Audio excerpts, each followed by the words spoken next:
Bom dia, meus amados, a graça e a paz do Senhor. Eu sou o pastor Rômulo Pereira, da Igreja Batista Palavra da Graça, e hoje nós vamos estudar os Atos dos Apóstolos, capítulo 2, verso 2, que diz: De repente veio do céu um som, como de um vento muito forte, e encheu toda a casa na qual estavam assentados.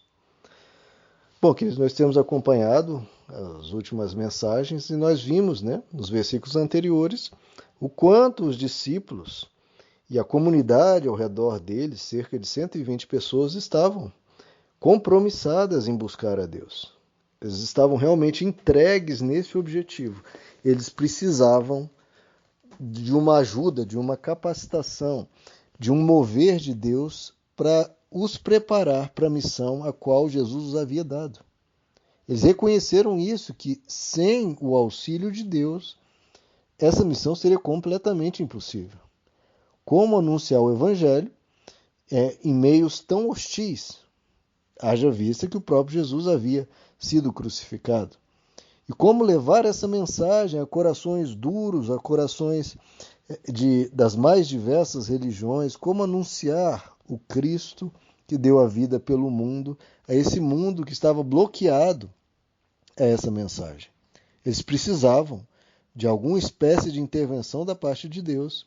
E eles sabiam que tanto Jesus havia prometido, como o Antigo Testamento havia prometido essa capacitação especial, ou seja, uma ação sobrenatural, um mover do Espírito de Deus na vida deles para prepará-los, para capacitá-los a isso. E é isso que nós vamos começar a ver nos versículos seguintes. E essa manifestação se inicia, novamente, com eles todos reunidos, de comum acordo, sem confusões, sem brigas, sem picuinhas. Não. O objetivo era buscar a Deus. Um coração aberto, uma busca sincera, sem disputa por poder, sem interesses financeiros, nada disso. Era uma fé pura, era uma fé simples, era uma fé cheia de amor por Deus e pelas pessoas. Então inicia-se esse processo. Deus se manifesta, vindo de repente um som muito alto, um som atordoante, que pegou todo mundo de surpresa, e um vento muito forte chacoalhou o local onde eles estavam. Essa é uma manifestação, de certa forma, comum quando Deus se manifesta ao ser humano. A gente vê isso ocorrendo lá em 1 Reis, capítulo 19, em que Deus se manifesta ao profeta Elias, havendo também um vento muito forte, e depois ele ouve a própria voz de Deus. Então, isso é uma manifestação de Deus. Ezequiel, capítulo 37 também, o próprio Deus diz, vento que vem dos quatro cantos sopra sobre essas vidas. Então, é claro que toda manifestação de Deus é uma manifestação interior, é uma manifestação alma com alma, espírito com espírito, coração com coração, consciência com consciência.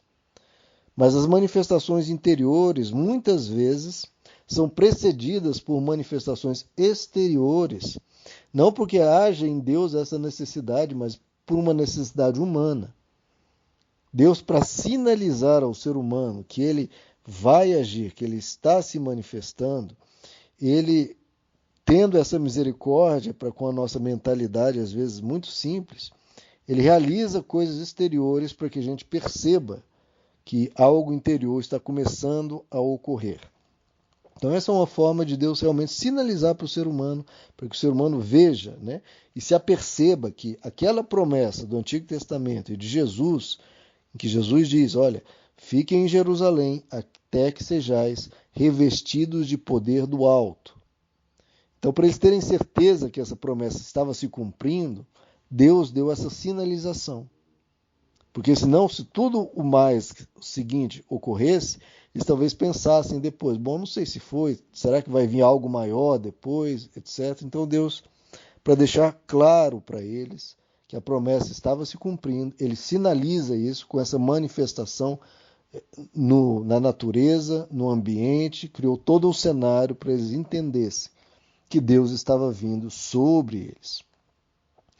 E há sempre essa figura, essa relação do Espírito Santo com com vento, porque até a palavra espírito, no hebraico, a palavra é chamada ruá, que é vento, é fôlego de vida, no grego também, né, pneuma. Então o espírito tem essa questão de parecendo com um vento. E o próprio Jesus faz esse tipo de relação lá em João 3, quando ele diz sobre o novo nascimento. Ele diz: o que é nascido da carne é carne, o que é nascido do espírito é espírito. Não te maravilhes que eu disse, necessário é nascer de novo. Aí ele faz essa relação. O vento sopra onde quer, e ouves o seu som, porém não sabes de onde vem nem para onde vai. Assim é todo aquele que é nascido do Espírito Santo. Então, aquele que é nascido do Espírito Santo, em vez de ser uma pessoa presa, uma pessoa inibida, uma pessoa cativa, uma pessoa sem liberdade, pelo contrário. Quem nasceu do Espírito é uma pessoa cheia de vivacidade, cheia de alegria, cheia de vida, onde ela se surpreende indo a lugares completamente diferentes, vivenciando uma vida plena. Então, essa é uma manifestação do Espírito, verdadeira do Espírito, quando ele não fica preso a homens, mas ela é guiada de uma forma que, como o vento, vai para onde o vento guiar.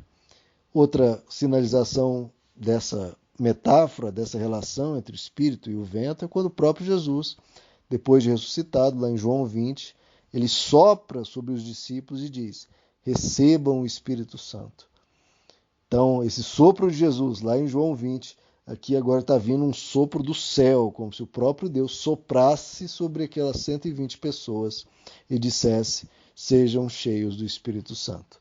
Mas isso nós vamos ver com mais detalhes nas lições seguintes. Meus amados, que Deus lhes abençoe. A graça e a paz do Senhor.